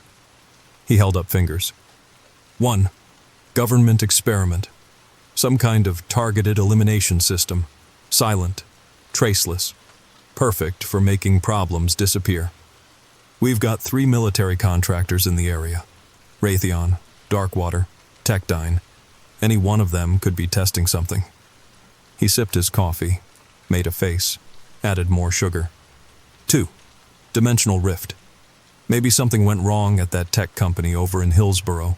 Quantum computing, particle acceleration, playing with forces we don't understand. Opened a door that should have stayed closed. Now things are leaking through. And 3? Dennis looked me straight in the eye. His hand trembled slightly, coffee sloshing. Predators. Not from here. Using the dawn hours when electromagnetic fields are weakest. when the barrier between places is thinnest. Hunting, taking people when they're isolated, vulnerable, following patterns, learning routines, like wolves studying a herd, looking for the weak, the predictable, the alone. The room suddenly felt very small, very cold, despite the March sun streaming through grimy windows. But here's what really scares me. Dennis pulled out another folder. This one marked with today's date. Fresh. The ink still looked wet. The intervals are shortening. First week, one person every 3 days. Second week, every 2 days. This week, he opened the folder. 7 missing person reports. 7 scorch marks photographed with timestamps. 7 families wondering where their loved ones had gone. Every day, sometimes twice. Whatever this is, it's accelerating. Getting stronger, or hungrier, or both. I thought about Sarah, about her yellow shoes, about how I'd watched her run that same route 5 days a week for 2 years. Always the same time. Always the same path. Always that little hop skip over the crack. Predictable. Routine. Exactly what a predator would look for. We need to warn people. Dennis laughed again. That bitter sound, like glass breaking. I've tried. Called the police 17 times. The FBI twice. Local news won't touch it. They think I'm just another crazy old man, without proof, without something they can't explain away. Nobody listens. Nobody wants to listen. It's easier to believe people just leave, just walk away from their lives. Happens all the time, right? I reached into my jacket, pulled out the USB drive. Such a small thing, weighing maybe an ounce, but it felt heavier than it should. I have proof. HD footage. Sarah Winters, this morning, 6:47 a.m., full resolution, multiple angles, metadata intact. Dennis's eyes widened. His coffee mug stopped halfway to his lips. Show me. We watched the footage 17 times, slowing it down, enhancing it, frame by frame analysis. Dennis had software I didn't recognize. Military grade, the kind of thing you're not supposed to have. Each viewing revealed something new, something worse. On the 18th viewing, Dennis spotted it. There. He paused the video. Look at the window. The Hendersons' living room. I leaned closer. The monitor's blue light harsh in the dim apartment. In the reflection, barely visible, was something that shouldn't have been there. A shimmer, like heat distortion. But wrong, moving against the wind, growing larger as it approached Sarah. Jesus, I breathed. That's not all. Watch her shadow. He advanced frame by frame. Sarah's shadow wasn't behaving normally. It was stretching, reaching toward something we couldn't see, like it was being pulled, drawn. In the final frame before she vanished, her shadow was pointing completely the wrong direction, toward the shimmer, toward whatever was hiding in the space between spaces. It's hunting by shadows, Dennis whispered. That's why it happens at dawn, when shadows are longest, most distorted, when the connection between us and our shadows is stretched, vulnerable, easier to manipulate. My phone buzzed. A text from Ray at work. Dude, where are you? Cops are here. Something happened to Patterson, the overnight security guard. They found his car, but... My hands went numb. I showed Dennis the text. His face went pale, paler than it already was. Patterson works the shift after you, doesn't he? Gets off at 7 a.m.? I nodded, unable to speak. When does he usually leave the office? My heart sank. Between 6:45 and... We both said it together. 7:00 a.m. Dennis was already moving, grabbing equipment I didn't recognize, cameras with strange lenses. Some kind of electromagnetic field detector that looked homemade.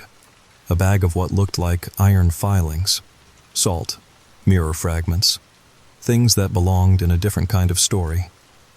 If this thing is escalating, if it's learning our patterns. He stuffed gear into a military surplus backpack. Then tomorrow morning, everyone who follows a routine between 6:45 and 7 is a target. Dog walkers, joggers, people getting newspapers, shift workers heading home. We have to do something. Dennis paused at the door, turned back. His eyes looked ancient, tired, but determined. There's only one way to understand a predator. He looked back at me. You offer it prey. The plan was insane, but the alternative was watching more people vanish, letting this thing, whatever it was, feed unopposed. So at 6:15 a.m. the next morning, I was standing on Maple Street, right where Sarah had disappeared, wearing running clothes I'd bought at an all-night Walmart, trying to look like just another jogger, just another predictable pattern, just another shadow waiting to be pulled. Dennis was positioned across the street with his equipment, cameras at multiple angles, EMF detector ready, iron filings scattered in careful patterns on the sidewalk. Symbols I didn't recognize but felt ancient. If something was hunting, we'd document it, understand it, maybe find a way to stop it. 6:30 a.m. The street was empty. Too empty. Even the birds were quiet. No dogs barking. No cars starting. Like the whole neighborhood was holding its breath. 6:40 a.m. My hands were shaking. Not from cold. From the weight of what we were trying to do. From the insanity of it. From the knowledge that I might be about to join Sarah. Wherever she was. 6:45 a.m. Dennis gave me a thumbs up.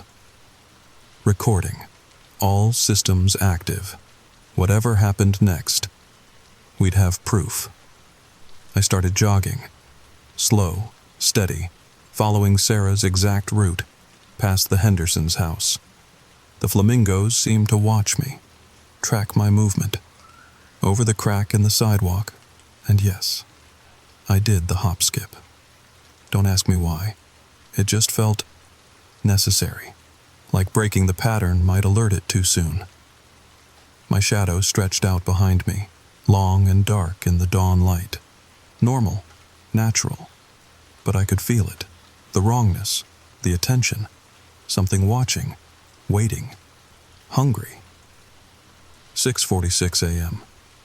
The air felt different, thicker, like breathing soup, like the atmosphere was becoming something else, something hostile to human life. 6:47 a.m. I reached the spot, the scorch mark, Sarah's last location, and I felt it. Have you ever been in a room and known someone was watching you?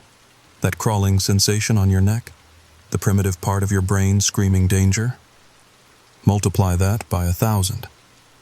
Something was there, close, circling, studying, deciding. The iron filings started moving, not blown by wind, pulled toward something we couldn't see, forming patterns, symbols, messages in a language that predated words. Dennis was shouting, pointing at his equipment. The readings were off the charts, electromagnetic fields spiking, reality bending. That's when I saw my shadow. It wasn't copying my movements anymore. It was reaching, stretching, being pulled toward something behind me. I turned, and I saw it, not clearly. Human eyes aren't meant to process what I was looking at. It was like trying to focus on something that existed between the spaces we can see, in the gaps between photons, in the pause between heartbeats. Tall, impossibly thin, made of angles that hurt to perceive, geometries that shouldn't exist in 3 dimensions, and hungry. God, the hunger that radiated from it, not just for food, for existence, for the very essence of what makes us real. It reached for me, not with hands, with something worse, something that existed in the spaces between light and shadow, between being and not being. I felt my shadow being pulled, torn, like someone trying to peel my soul out through my feet. Cold beyond description, pain beyond comprehension. Then Dennis did something I'll never forget. He turned on every light he'd brought. Construction floods, LED strips, high-powered flashlights, even road flares, all at once. The street lit up like midday, like the surface of the sun. Shadows vanishing in the overwhelming brightness. The thing screamed. Not with sound, with absence. Like reality itself was crying out. For a split second, in that blazing light, I saw it clearly. And I wish I hadn't. It wasn't one creature. It was dozens, maybe hundreds, twisted together. Human shadows worn like clothing, layered, sewn together with darkness. Faces I recognized from missing posters, stretched and distorted over its impossible form. And Sarah. I saw Sarah's shadow, still running, still doing that hop-skip, still aware. Her shadow face stretched in an eternal scream. Trapped. Part of it now. Forever. Then it was gone. Not vanished. Retreated. Back to whatever space between spaces it came from. Leaving only a new scorch mark. Larger than the others. And the smell of ozone and terror and something else. Something organic. Like meat left in the sun too long. Dennis helped me back to his apartment. My legs wouldn't work right, like my shadow had been partially torn away and taken some of my substance with it. We didn't speak for an hour, just sat, shaking, processing, trying to fit what we'd seen into minds not designed for such things. Finally, he pulled out a map, started marking new patterns, the scorch marks, the disappearances, the electromagnetic readings. His hands were steady now. Purpose overcoming fear. It's not random. He traced lines between points. Look, it's creating a perimeter, marking territory. Each person it takes, their shadow becomes part of it, makes it stronger, lets it reach further. It's building itself, growing. So what do we do? Dennis looked older, tired, but also excited. The look of a man who'd found his purpose, his reason for being. It feeds between 6:45 and 7 o'clock a.m. because that's when the barrier is thinnest, when shadows are long but light is still weak. But now it knows we know. It'll adapt, change tactics, maybe change times. He was right. The next morning, 3 people vanished. But not at dawn, at 6:45 p.m. Dusk. When shadows stretch the other direction. The Hendersons' neighbors, gone between their front door and their car, 20 feet, 4 seconds. Gone. That was 3 days ago. The disappearances have accelerated, different times now. No pattern we can predict. Dawn, dusk, even broad daylight if the shadows are right, if the angle is correct, if the hunger is strong enough. The police have noticed but can't explain it. The FBI is asking questions. Men in black suits who don't give names, who confiscate security footage, who tell people to stop talking. But people keep vanishing. And the thing, it's getting bolder, stronger, taking more, building itself into something worse.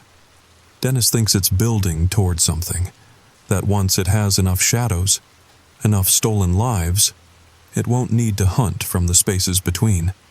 It'll be able to exist here, fully, permanently. A thing of stolen shadows and consumed lives, wearing our missing like a coat. I haven't slept since I saw it. Can't.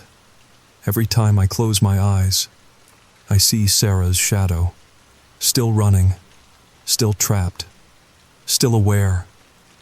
And I know that if we don't find a way to stop this thing, we'll all be joining her.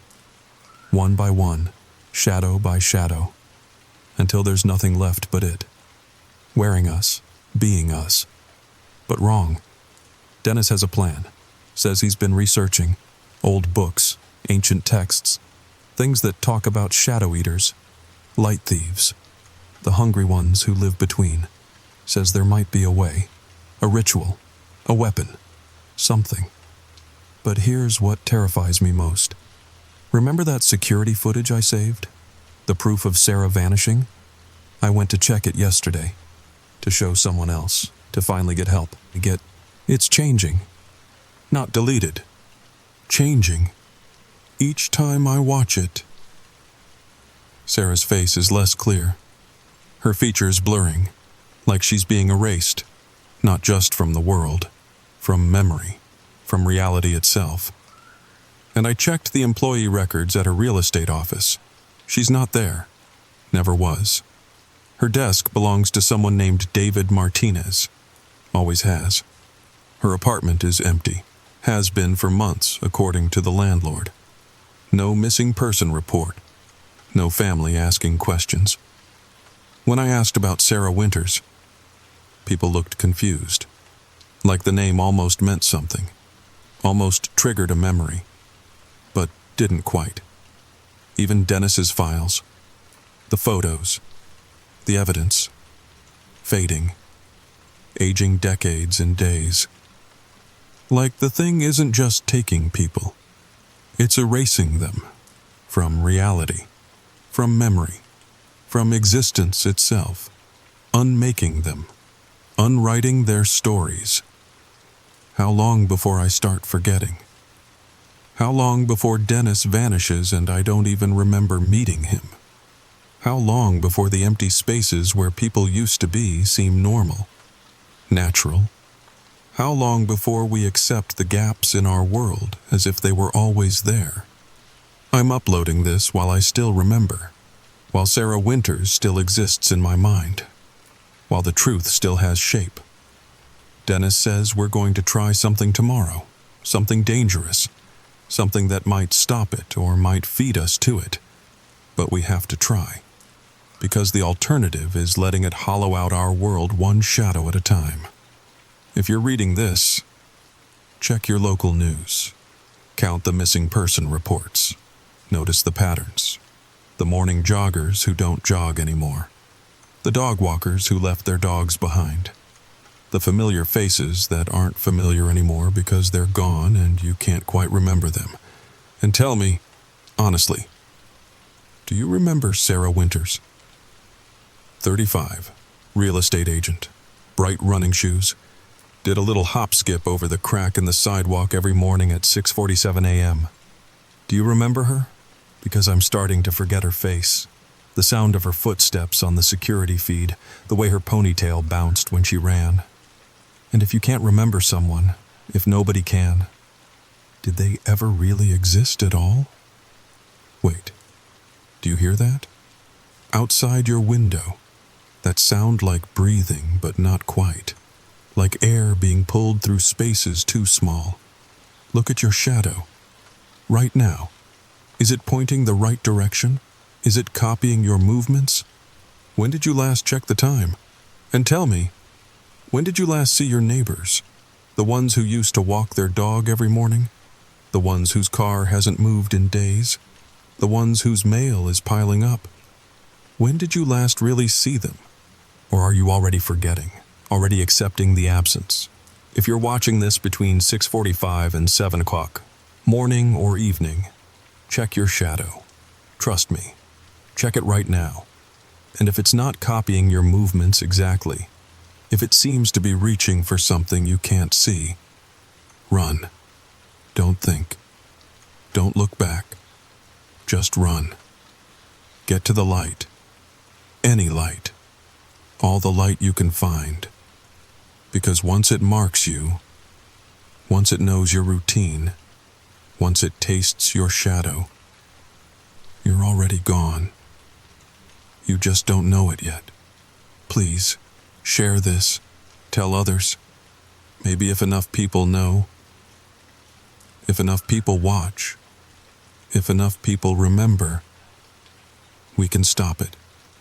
Or at least, when we vanish, Someone will remember. Someone will know we existed. Someone will keep our shadows from being worn by that thing. Someone has to remember. Before we're all just shadows, running forever, aware but trapped, screaming without sound, in the spaces between, in the gaps in reality, in the hunting ground of something that should not be, the space where it lives, where it feeds, where it's waiting for you.